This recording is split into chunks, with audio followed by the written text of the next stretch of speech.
Hi, good afternoon everyone, and welcome. And we'll try to share some learnings we've gained across the years.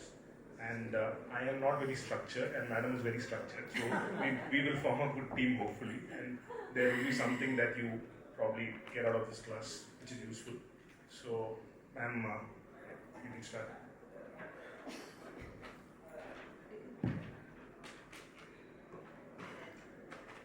So disruption is not a new word, isn't it? So we've been hearing disruption for some time now. And today it's further disrupted because now everything is disrupted, right from marketing principles to the media, to the customer, to the consumer, and how people are connecting with each other. Everything has changed. Let's go back to one case of disruption in recent times, just as a proof, because we haven't forgotten it. It is the US elections, right? So I'm sure you all have noticed what happened at the US elections. Donald Trump won, but the biggest loser was mainstream media. Mainstream media always determined the winner in US elections, but see how it changed, right? So in mainstream media, including New York Times and CNN, openly endorsed Kamala Harris. So the public opinion was that she is a real strong contender to Donald Trump, right? Now Trump's campaign's media strategy was different. He changed it. He was going below the line and it was not visible, but he was making his mark. What did he do? He focused on podcasters, right? And he focused on social media influencers. And what did he do? In a 3-hour appearance on Joe Rogan's podcast, he garnered 40 million likes per week, quietly. And it was more than the combined audience of all the 3 big TV networks. So, this is a sheer proof of disruption in media and the way you market, because politics is also marketing. Elections are all about marketing, right? So, this was the first and recent example for all of us to open our eyes and realize that marketing has changed. The world of marketing has changed. We have Rahul here who has also turned it upside down, and I think he has posed a challenge to all the leaders of the world by adopting completely different marketing practices, challenging the norm.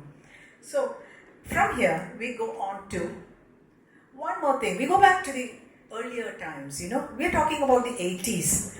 The word disruption started there, right? Even in those days.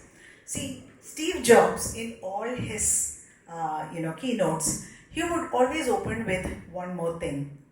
And the minute he said one more thing, everyone would get alert, because he would be really bursting a bomb. He would be actually going to introduce something that is earth-shatteringly different. An idea, an innovation, something that nobody has ever heard before, but something that would change lives and change the way people worked, lived, right? And that is where it started in 1984. When he started his company, there was Macintosh and there was Microsoft and other companies who were challengers, and he was finding it hard to challenge them. So he changed his marketing tactic with disruption in his product strategy. What did he do in his product strategy? He actually introduced innovation and a new kind of branding, isn't it? So when he started with the iPhone, the iPad, the iPod, each one of it is serving different segments of the audience. Each one is serving a different segment. One is musical industry, one is personal computing, which is the iPad, and the iPhone, which changed the way mobile industry worked.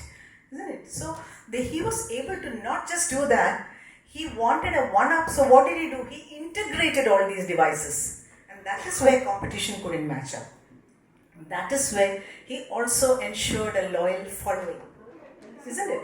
So once you got an iPhone, you wanted to buy the iPad and you wanted to have your iWatch now. So we are trying to integrate everything. We use our Power Mac, and finally what are we doing today? We become very loyal to Apple. So he found this and he really beat competition through innovative marketing and disrupting the market through both campaigning strategies, which he always said, think different. That was one of the things he always said, think different. And that everybody caught on to that because he was proving it. He supported it with his product and his marketing strategies. isn't it? So that is what happened in 1984. We are talking about those days when disruption started, and we are seeing a different kind of disruption happening today. So that will bring us to some of the tools that we all need to use. I think so. So Adi we wanted to do a live case study for 5 minutes or something. So Adi runs Cooked. Kerala Angel Network has done multiple rounds of investment. And incidentally, my wife loves his biryani and we get it on Instamart.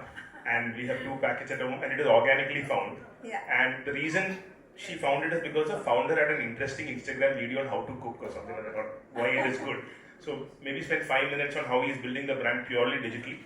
And he's also taking a session. And he's taking a session, so we have to push him off. So that's why why. it's 5 minutes. Yeah. They sat here for something else. It's like coming here for a Vijay movie and watching a new star movie. So that's what a lot of people in the audience are going to feel like. So like you said, I run this company called Cook.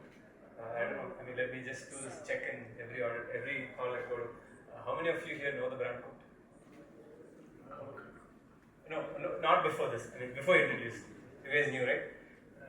So one of the ways that we get into people's head, the brand name and what we do is through content. And I think he's really good at telling you the ways to actually market without spending too much capital, right? I think that's probably something that you're gonna do. One of those live examples is our company, and the way we do it is, I would say, like, how many of you here have social media pages as well? And how many of you have social media pages for your business? Okay. So basically, what we all tend to put out on our social media pages is content that has to sell, that has to earn us revenue. And that's what typically all traditional brands do over a period of time, right? That's what they've been doing over a period of time. And as a consumer of content on social media, you don't want to see content that sells. You want to see content that engages you.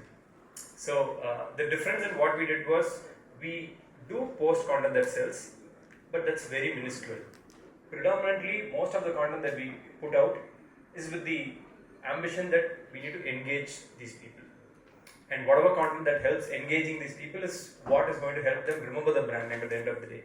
So we sort of put this together, and I call this as it's an inverted funnel, where I would always suggest, based on what has worked for us, if you're thinking of content for your social media pages, at least 75% of the content that you create should be the top of the funnel content, which means what is the largest subset of people that you want to address.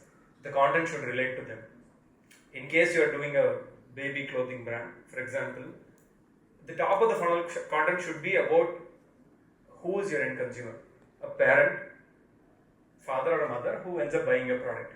So that 75% of the content that you post on social should be content that's relevant and that's something that they find it interesting.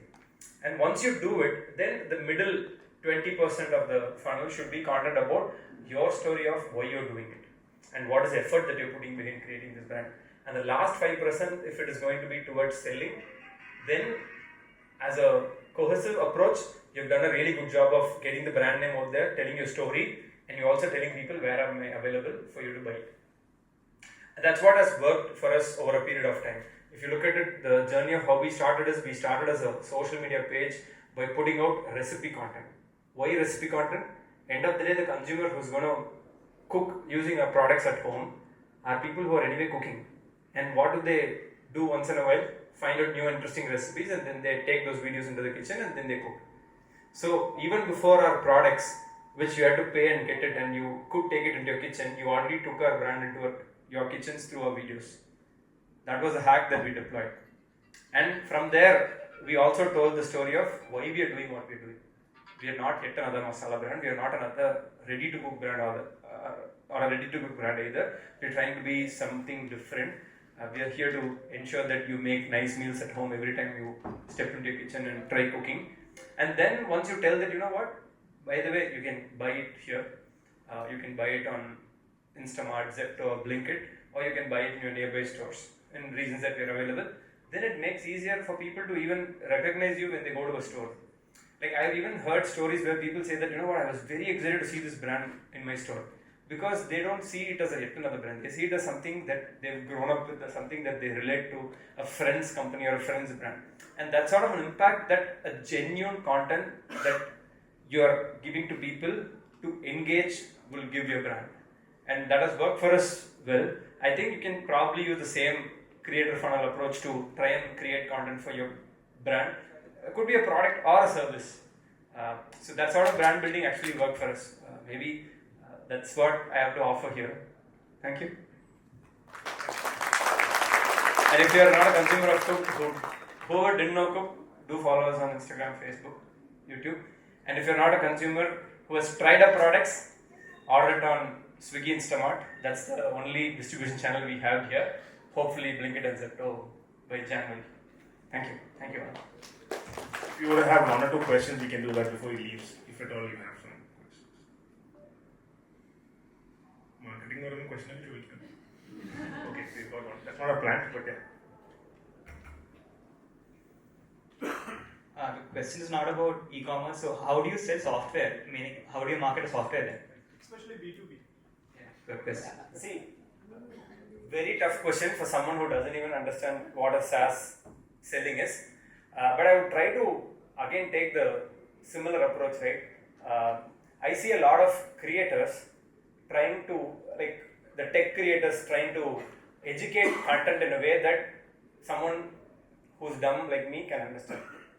And I don't think a lot of B2B companies are educating consumers in the way that these creators do. That's why they end up becoming nice tech creators, right? If you're going to talk to me in a way that that creator is talking, and if you're going to make me understand what the software is going to do, irrespective of whether I'm a consumer of the software or not, I might know what the software is. Or I might send it to someone who might have a relevant use case for it.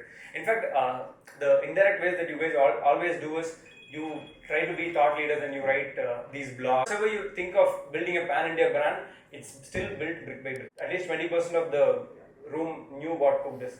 And that's why Kerala is our second market. Yeah, now 100%. So I didn't know about Cook, but I just what are the biryanis? Is it one or are there different kinds of biryani? That's the exact problem that we're trying to address. When you buy a biryani masala, what biryani can you make at home? It's a biryani masala. I mean, as an example, I'm asking, if you buy ABC brands biryani masala, what biryani can you make at I home? would go for a Kerala style. Yeah. biryani. Same way, each region has its own biryani masala, and they don't tell you what biryani to make. And in Tamil Nadu, at least, if you've tried enough biryanis, you understand there's a Chennai wedding style biryani, there's a Ambur biryani, there's a Dindigul biryani, there's still Kongunadu style biryani, Vella biryani, 10 other things.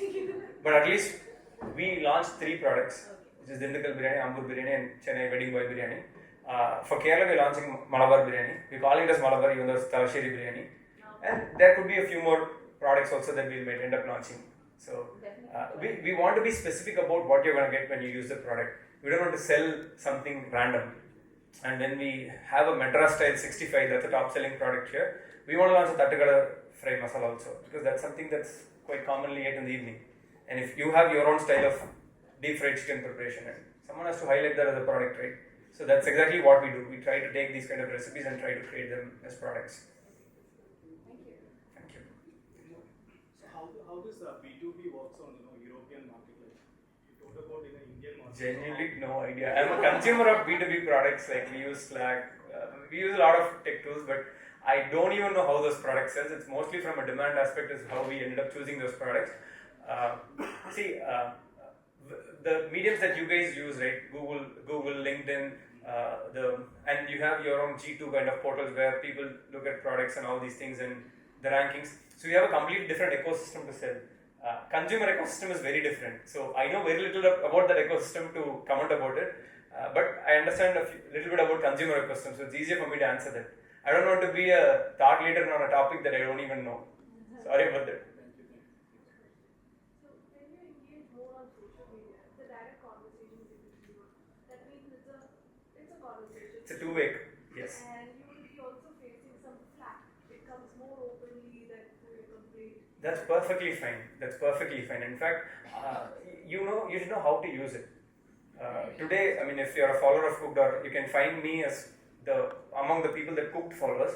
I reshared something and I posted a reel recently. One of the investment firms, VC firms, who are evaluating us asked us this question: you have such a kind of social media following. Why is your D2C sales lower but your quick commerce and supermarket sales higher? I tried convincing them, saying that the content that I post doesn't convert into sale. The content I post actually tells them what we are, and that's why when people see it somewhere else, they buy it. And the other reason is you want to buy food products in a supermarket and quick commerce, right? That's kind of product it is. That's not a planned purchase most of the times. He was not buying the answer. I ended up posting a reel, and I asked cook consumers to tell why did they choose to buy cook for the first time. I also created a poll on where they bought.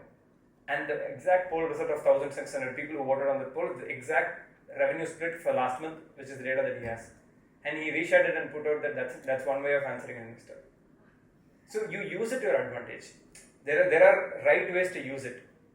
So we use it in the right ways what we feel, and we don't. There is two ways of growing on social media, right? There is always the right way and there is the not so right way. For example, if I want to target a certain set of people, I know that if I use a certain meat, I know that people are going to get offended, and that's going to get more views. The views and reach that you get out of it is not going to be useful for the brand that you build. So we try to keep these religious sentiments outside. We try not to touch sensitive topics. So we have our own ethics on what we'll do, what we'll not do. In fact, one of the content, I remember we posted a content where there was liquor consumption in the video. And after seeing that, a few people texted saying that, 12-year, 10-year-old son and daughter actually watches the video. Then that's a policy that we made. Let's not showcase liquor on our videos. As a policy, there are young people also who are trying to learn cooking through our videos. That's not an influence that we should do. They can get influence somewhere else. That's not our problem. But if someone says that, I saw this video and I tried it for the first time, that's not what we want to do. You saw the video and you tried biryani for the first time, great. Because we're selling that. You don't have to sell that. Thank you so much for patiently listening to the last 10 minutes. Thank you. So Adi just covered one of those tools that we were talking about, which is content marketing, which we were coming to. And I'm sure that most of your doubts on content marketing are already cleared thanks to Adi's talk. Actually, you should watch his video on YouTube called 0 to Million, and that is an amazing video which tells you his story and his sharp tools that he has used in terms of digital marketing. So it will be good for us to watch that video of Adi's. So I'll just quickly take you through a round of what is happening today in the marketing scenario. So interactive and immersive brand experience is exactly what Adi was talking of now, because the experiences are interactive but it's very immersive with the brand. You're experiencing, it's actually experiential marketing. So it's not experimental, it's experiential marketing. So pop-up events, brand activation, you're finding this everywhere. Why are so many of these pop-up events and brand activation, experiential storytelling sessions and things happening everywhere? You will find that it is because every brand wants to have a direct contact with the customer over and above their marketing and digital marketing. So you need points and touch points where customer can not just touch and feel the product but also interact, understand the product better, which is why you will find a lot of showcase outlets of many brands that are sold online physically present, because you really need to have that customer contact. So you may go and understand the product better, but you will end up shopping online because you may get better value online, right? So that is becoming the trend today. So a lot of people who had initially gone 100% online also decided that they have to come offline and have physical stores or physical pop-ups and touch points where they can actually talk, feel and understand the brand better before they shop for the brand. This other thing is that today is the age of hyper-personalization. It's actually using your customers' data. Digital marketing is enabling that, right? So you're using your customer data and predictive analytics. This is becoming a very useful tool because it's very transparent. Everybody gets to know how many people viewed your post, how many people liked, how many responded in terms of sales. So it's such an accurate data that it is the predictive tool that is becoming very popular today, and because of which digital marketing is very popular. So what are you using these tools for? You're using it to segment your audience and find who your real audience is. That's what Adi was saying. Find that niche audience, and talk to them, and talk to them about what they like, right? And then you tailor your message anticipating their needs, exactly what they are looking for, and that's something that is associated with your brand or what the brand stands for. So you are actually trying to talk to them in that manner, and you personalize the offerings. You personalize it in such a manner that the customer really feels, hey, this is for me. most of the brands, even like there are so many women here, even in terms of cosmetic brands, you must be seeing so many products endorsed not only by influencers, nano influencers are talking about products and making you feel, hey, this is my kind of product and this is for me. That kind of personalization is happening. So it is an era of hyper personalization. We really need to know how we will get to the do that niche targeting, and that is where digital marketing is helping a lot. So it will help all our businesses better when we start doing that. So it will deliver seamless customer experiences also to drive engagement and also keep the customer loyal to you. That is important. Keeps the customer loyal to you because you're constantly engaging and they know that, hey, I am this brand. So, so it'll also help to build brand loyalty. Innovative pricing, it's innovative pricing and revenue models. This is to disrupt the traditional industries and capture the market share. I'd like Rahul to talk about it because in his business, he has actually employed it very well. Rahul, will you take over? Malayalam is okay? Anyone who doesn't know Malayalam? If you don't, I'm sorry, I'm going to go in Malayalam anyways. Basically, I'll be bilingual. Before that, marketing, if you do, core thing is a product. If your product is not good, marketing will be an easy way to kill your product faster. So it is very good to kill the product if you have great marketing and bad product. So let's assume that the product is good or the service is good or the offering is good. Adillada, whatever you do doesn't make sense. That's one. And there are two things. One is where you're doing sales. Sales and marketing, the difference. And honestly, in MBA, marketing is fraud on the it is not real, but it is actually very important in So I think marketingly product is important. Assuming that is there, then there is sales and marketing. Now without sales you cannot survive for too long. So when you go to a brand consultant or you go to a great agency, they might give you great creatives and great things which will not necessarily convert to sales, which is great for brand. Our brand is very consumer product അപ്പോൾ രണ്ടും വേണം, mix വേണം. നമ്മളല്ലെങ്കിൽ unlimited പൈസ ഉള്ള ആൾക്കാരാണ് 2 വർഷം brand build ചെയ്തുകൊണ്ടിരിക്കുക, എന്നിട്ട് പതുക്കെ സെയിൽ ഉണ്ടാകും. So I think focusing on sale is also important, though that is not really marketing, that is sales.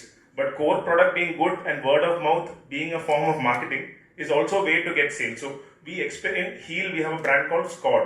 Scod is a brand we own which was recently acquired in 22. We started the company 4 years back, so this was bought in 22. അപ്പോൾ എന്താ പറയുക, 5 liter can we try to disrupt the price.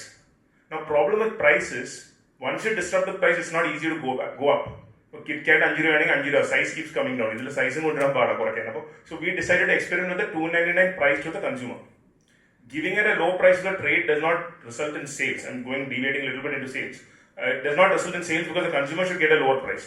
അത് കിട്ടണമെന്നുണ്ടെങ്കിൽ നമ്മൾ consumer 299 വെച്ചിട്ട് ഞങ്ങൾ കടക്കാർക്ക് എല്ലാം margin squeeze ചെയ്തിട്ട് പത്രത്തിൽ ആഡ് കൊടുത്തു, എന്നിട്ട് കടക്കാരുടെ പേര് ഇടാനും തുടങ്ങി. So in that what we did is, because this frugal marketing is, we have, for example, if it is, forget Manorama, overall is expensive, but if it is like an English paper where they have multiple editions, every edition had that set of shops in that region only mentioned. So we were able to cover about 150-200 shops mentions in a single ad because we could do 10 edition cuts or 5, whatever the number of edition cuts. So these are simpler ways of, it's personalization one way.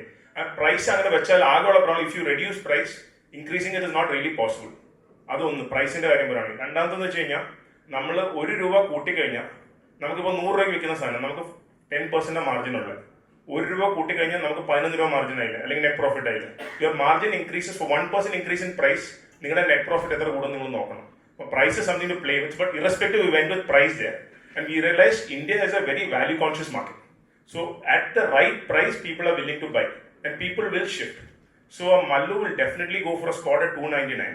At 280, they may not go for a different brand, but at 249, they might shift to a competing brand who's trying to compete with us. So there is price and reasonable stickiness for value for money.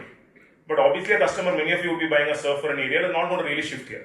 So we were looking at shifting many people from a powder consumer to a liquid. So we migrating from powder illa. We were clearly going to focus on liquid and own that category, so to speak. So product is good, and we sell like 500 tons a month in Kerala. We want to push that to 1,000 tons in say 1 year or 2 years, not very fast.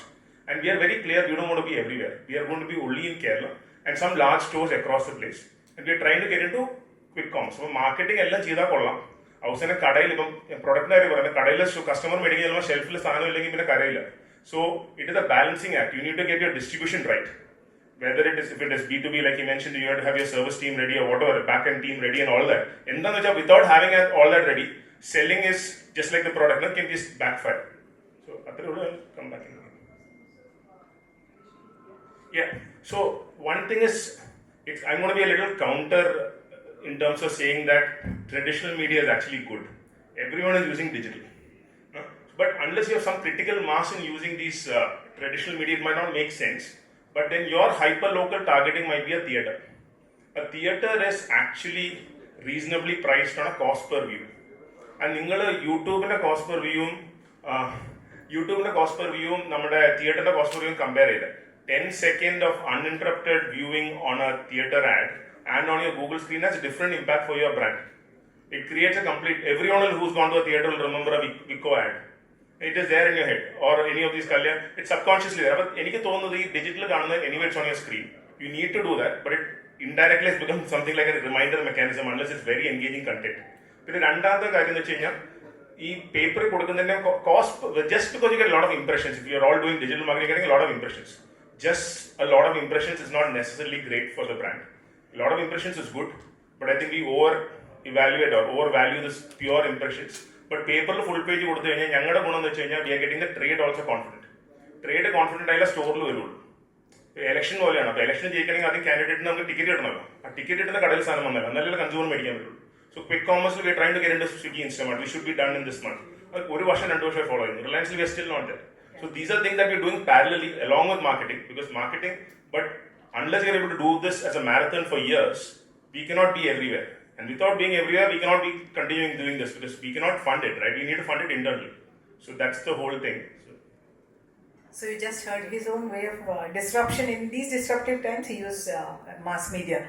So it's a question I used to wonder about, because Squad was always there in Metro Pillars and Squad was there in full page ads in newspapers, and it's all using traditional media.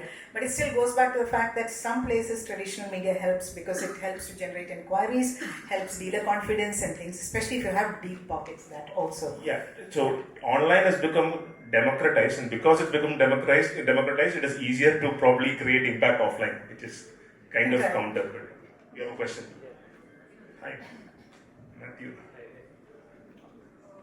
I think just a question on customer loyalty. I think especially in essential items, I think what you're selling is essential item. People use it on every day or every other day. So you enter the price war, you get the customer once. But there is at least another 10 brands you're trying to get into the shelf, right? So you are at 299, the next guy comes in at 249, probably another guy at 270. What does the customer loyalty want in terms of the quality of the product? And then second is on terms of marketing, customer sees it. What is the tenure in which the customer retails the brand? You assume that you do a paper ad or a pillar ad. How long does that impression last? If the next guy comes and does another paper ad and then you move out and then he prices it closer to your price, will the customer switch? How has it been? Thanks.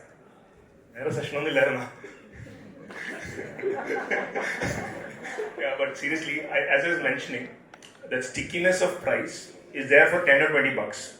So in that price point, many of them stay. But when it drops, so I'll just give an example of Lulu. In Lulu, we are a $299 price point product. We don't really shift from there. But when we do some kind of off sale, like we do a $259 kind of price point or something for 2 days, 3 days, end of season sale, we do 5x to 8x volumes.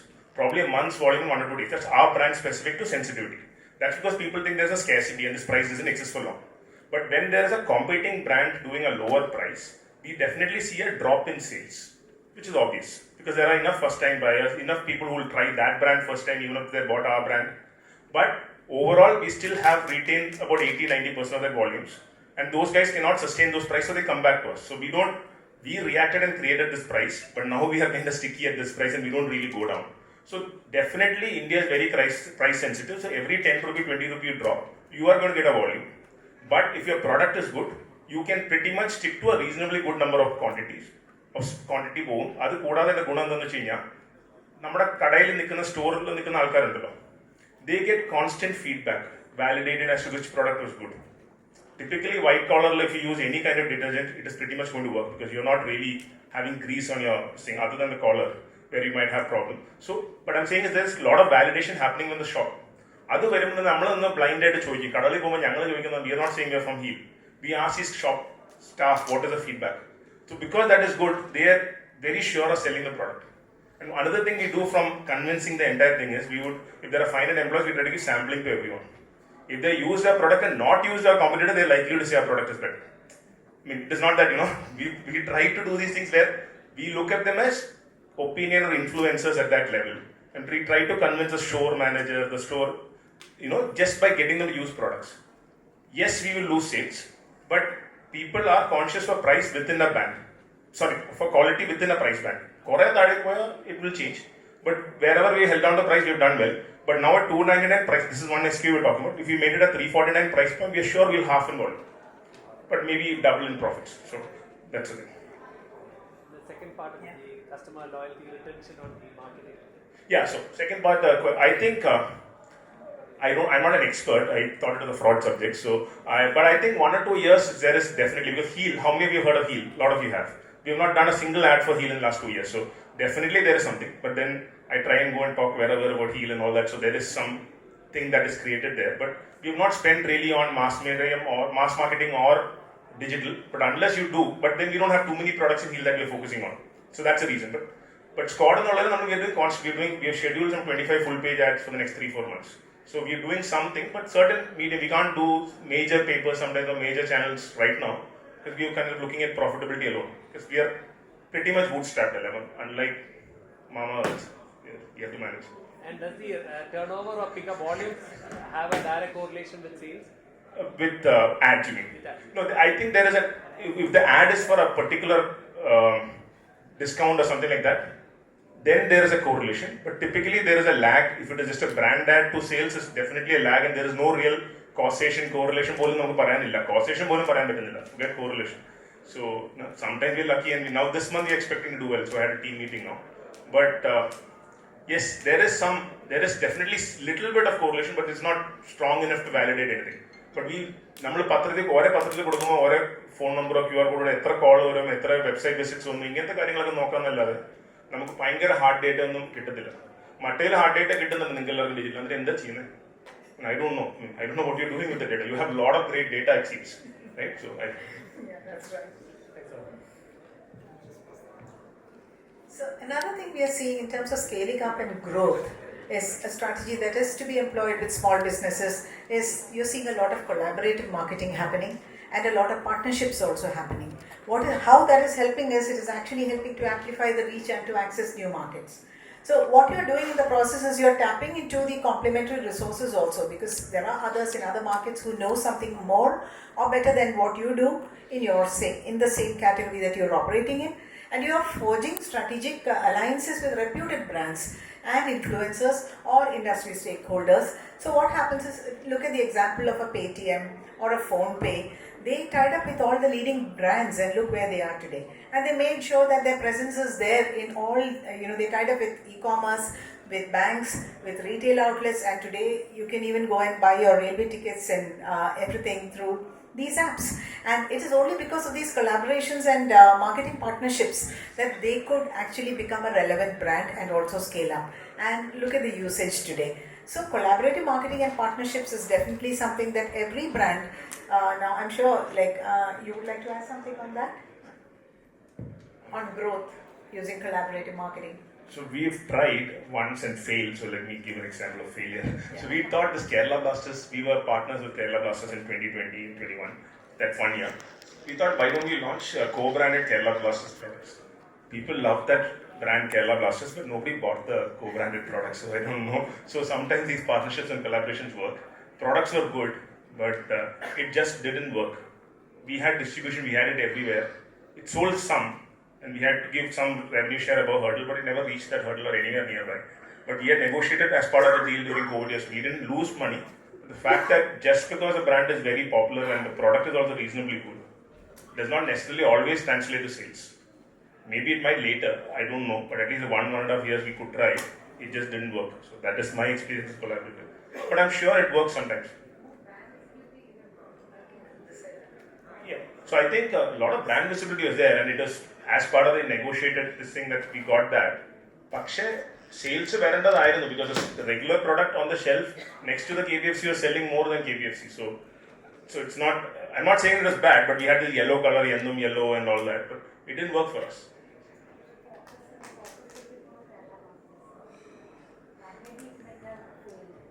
Brand consultant, no. It is possible. It is very possible. Yeah, I figured something. It's a huge brand, And I figured so it overpowered. So this maybe brand. the brand. So whole idea was Kerala Blast is a very strong brand. We are a very small brand. We wanted to take as much equity from them and put it as a selfish point of view, right? So that is what we were trying to do. But maybe we took too much on the product, so and it just looked. Now they're trying chips also. I heard it's not working too well. So maybe it's fundamentally the affinity to the particular this thing is not equating to products. Whereas merchandise, maybe gear might work better, or maybe associated merchandise might work better when you collaborate. And any random merchandise like a hand wash might not necessarily work unless there is that level of maturity in the market, which might be missing.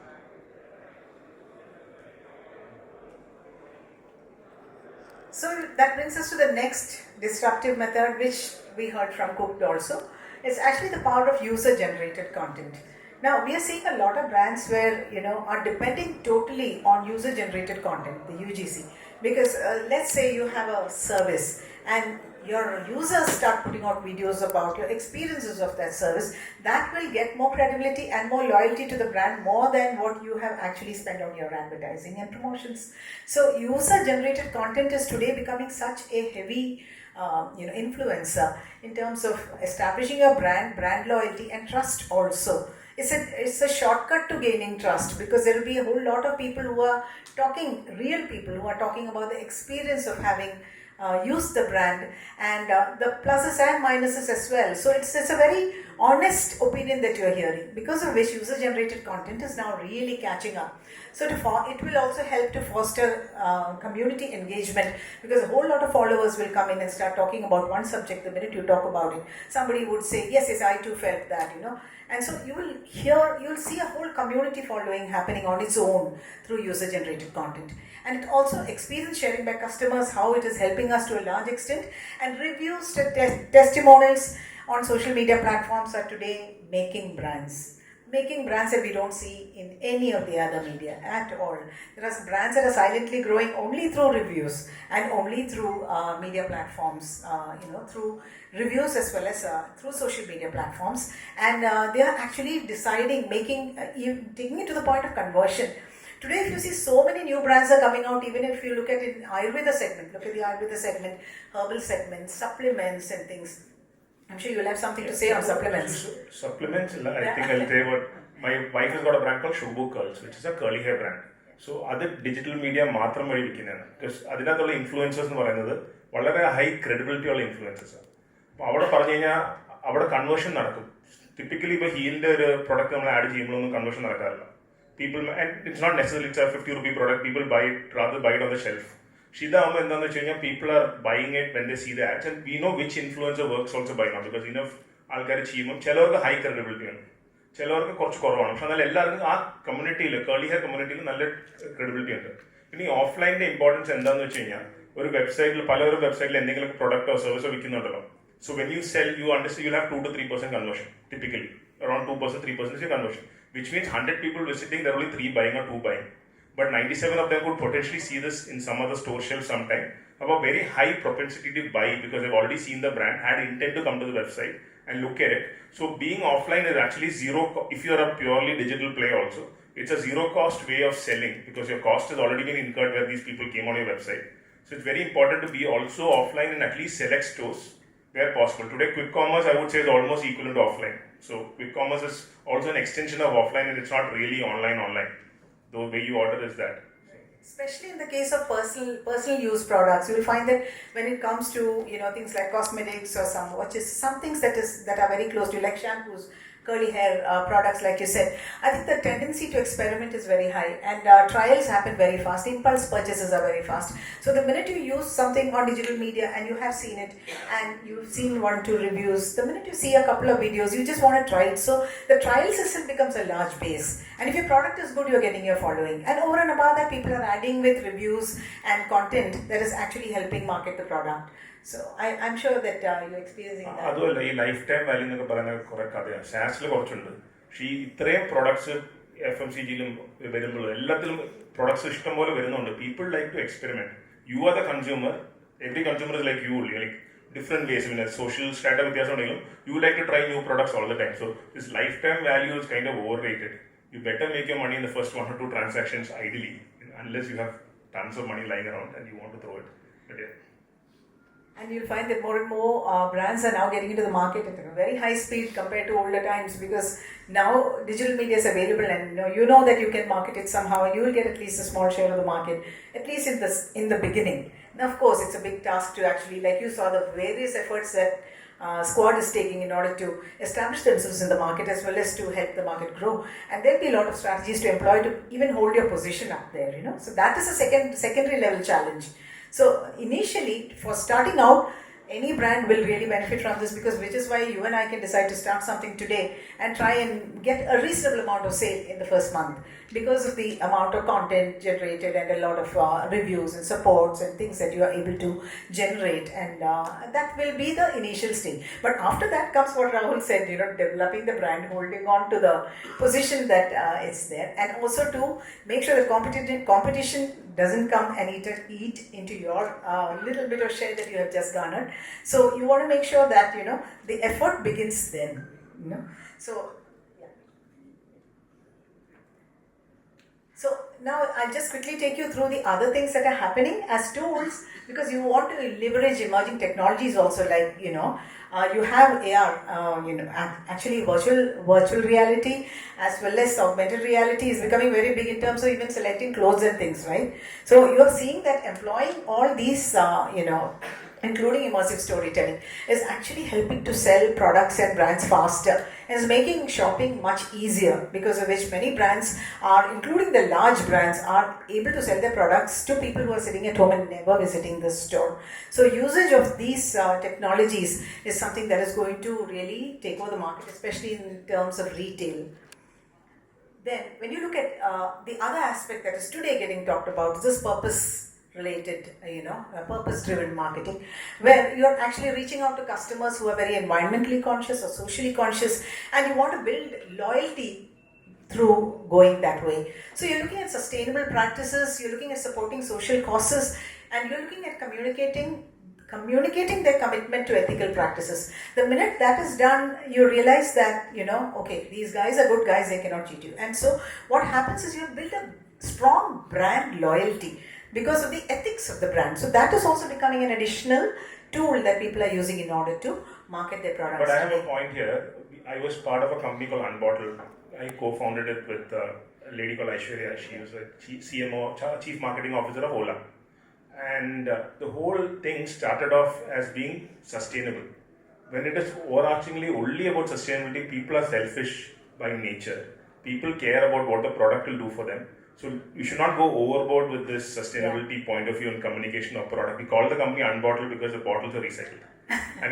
So then she had to do multiple, she's VC funded now, that's a different story. But I'm saying you have to probably have sustainability, but don't go overboard with sustainability, because end of the day, we are maybe the woke community, but they don't buy too much. So let's just, you need to be sustainable, that's true, but don't go overboard with sustainability is also something, being very practical in this room. So I don't know if you get it also, I think even, the organic, the market for organic products is also an example, because much as people are harping organic, what percentage of people are really spending on buying organic by, paying that little extra. So that it's not easy to market something just like Rahul was saying now. The product can be that, but I'm saying, that should not be the core factor. What it will do for you should be the communication when you're talking. The product should be the hero, not the sustainability part alone. This cocoa is sourced, or this thing and all can be part of the story, but Cadbury should taste like sugar, right? And then only you buy it. So. That's and right. some cocoa. Yeah.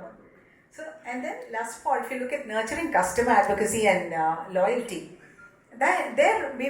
most of what we just now talked is by prioritizing feedback also, because you have to have an unbiased and open ear to feedback. So you want to solicit feedback, you want to actually understand the customer satisfaction levels, and then also rewarding customers through loyalty points and loyalty programs and things. So you want to hold on to that customer, right? And also you want to make sure that the referrals are happening for your brand through their own social media channels or otherwise. Referrals are also happening. So nurturing this customer advocacy as well as loyalty is also very important when you look at phase 2. How do you hold on to your customer? How do you face competition? So that is another tool that you will have to really work on.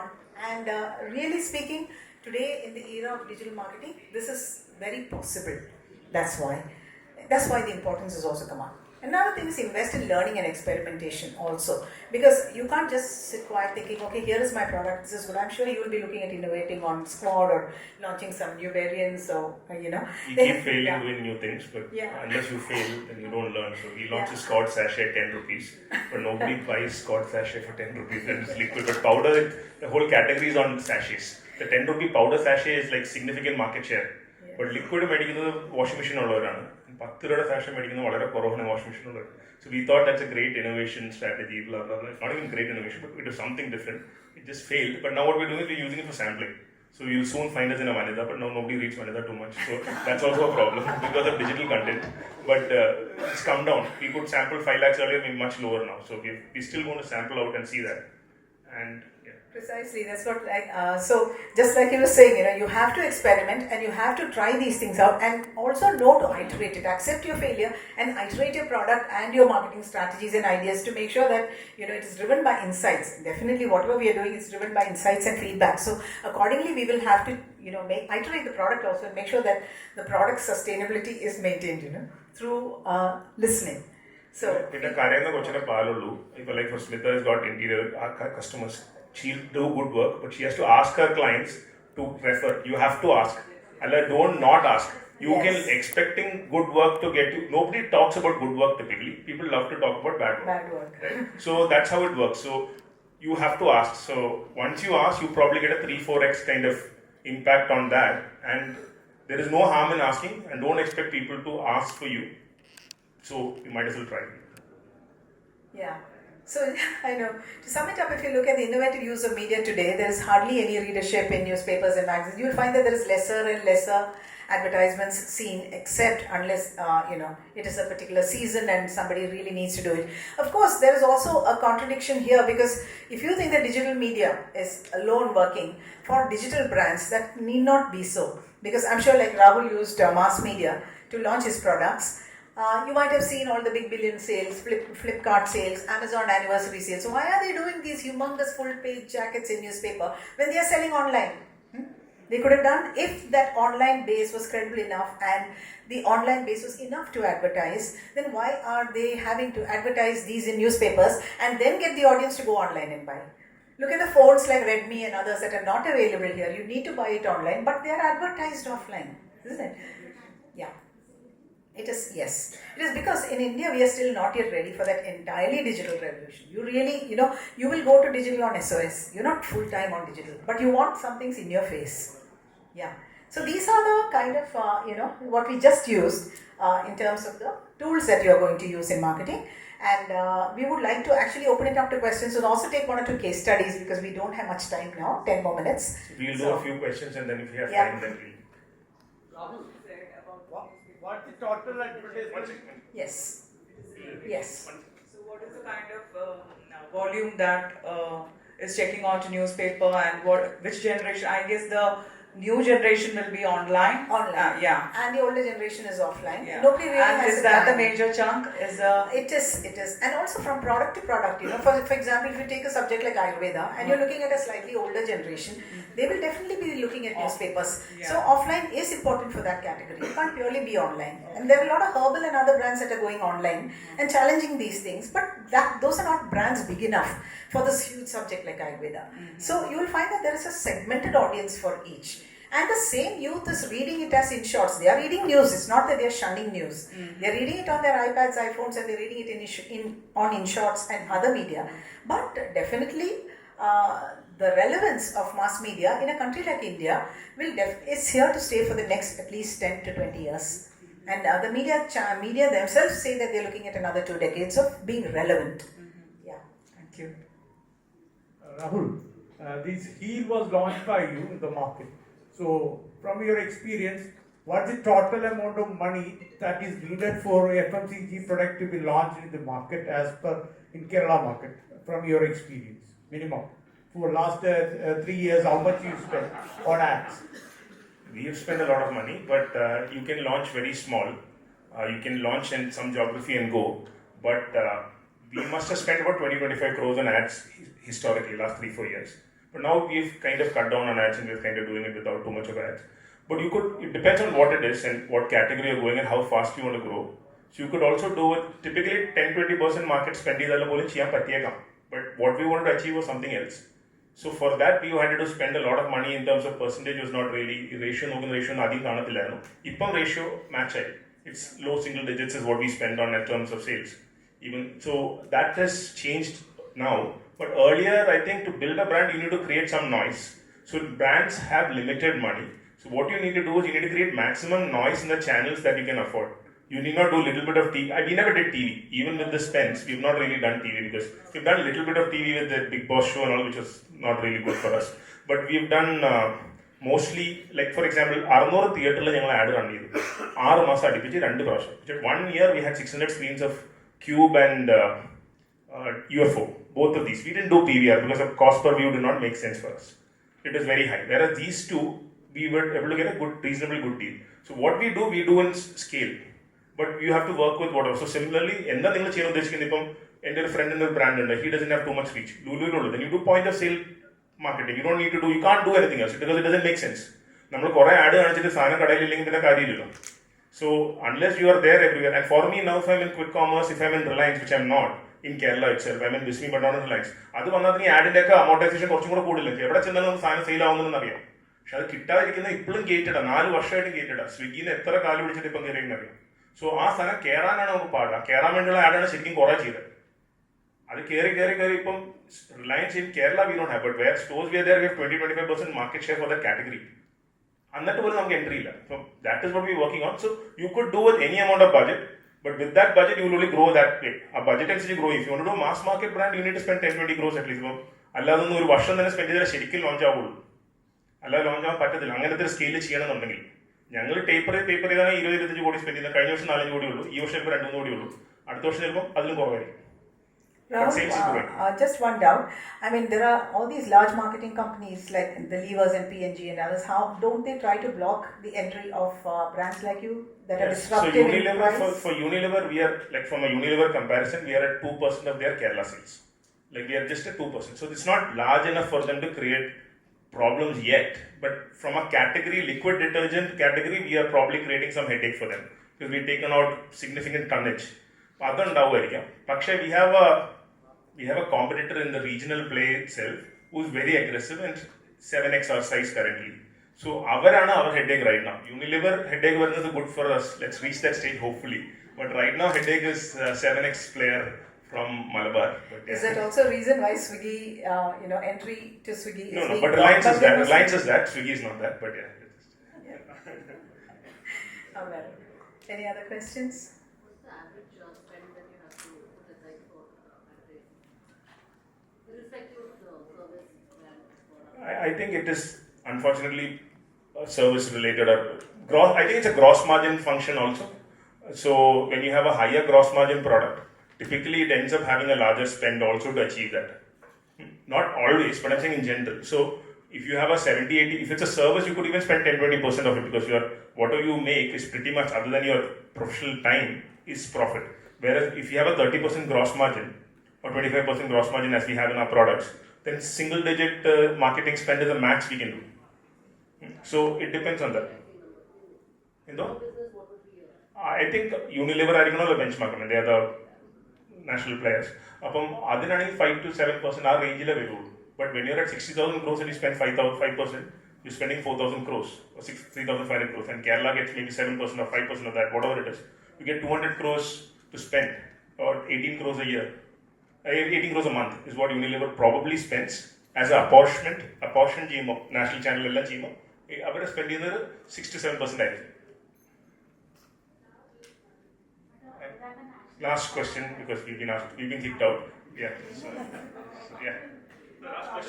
Last question. Actually, because what I heard is this is for the nationalized brands and all that you are putting Aishwarya Rai, this, that, and all that. When it is coming to, it is depends upon the product to product. When it is coming to local states and all that, when you are using the vernacular ads and all that, the local people will be having more advantage, no? Even I have seen that something like some ad I have seen that, some large ad for Yeah, a actually small going, product. going local language is the trend now. Trend Everybody now. is using local language heavily, but it's not important that you use only large celebrities, because for local brands you have all levels of influencers. There are also nano influencers. Brands like Nykaa have hundreds of influencers. They are selling through influencers and influencers alone. And it is not visible. You're not seeing it outside in mass media. You're not seeing it in outdoor or hoarding on newspapers. But that is a level of operation. There is even nano celebrities that are from that 5,000 to 10,000 following even become influencers, because their followers are true followers. It's not scaled up, or it's not fake followers. Their followers are real followers. So if they are able to convince 1,000 people, you got a customer base of 1,000, right? And it will be less expensive also. So nano influencers are really becoming important even to larger brands locally. Basically, jailer സിനിമയിലൊക്കെ എല്ലാവരും ഇല്ലേ, മോഹൻലാലുണ്ട്, എല്ലാവരും ഇല്ലേ, അതേപോലെ. Same thing, that's it. I think thank you everyone. Thank you very much. We have been asked to stay, but